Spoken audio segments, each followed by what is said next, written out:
The word that I have here was from March 3rd, 2020, and this one is very interesting. I feel like it's definitely a kingdom marriage, marriage word. So I pray that you would take it to the Lord. But it also is just kind of some good revelation as well. And so I feel like the Lord is telling me there is a next level of healing that takes place when you walk in the fullness of God's love. But first, you must receive the wholeness of my love and allow it deep into your being, which can only be fully done once you receive the true, honest, deep, and pure love of the one that I have sent to care for you.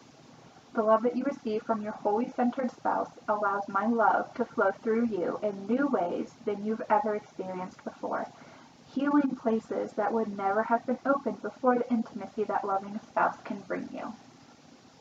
So I just really felt like, for me, that it was reassuring, to know, like, He does know the deepest desires of our hearts. He knows that if you have that desire to be married and to be, in loving marriage, in a godly marriage, that He knows that, and it's not weird, it's not selfish, but that He gave you that desire, and to know that your marriage is an extension of God's love.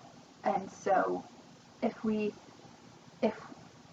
don't know how to accept God's love first, then how are we going to be able to accept our spouse's love? And how are we going to be able to extend that same love in return to our spouse, or even for ourselves, really? Like, if we can't accept God's love for us, then how do we love ourselves? And then how do we love those around us?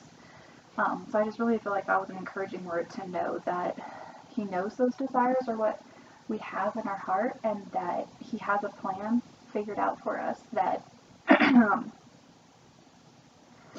that you will receive that love from your spouse, and it should feel similar to the love that you receive from your Heavenly Father. So you need to know what your Heavenly Father's love feels like first, so that you are able to share that with others.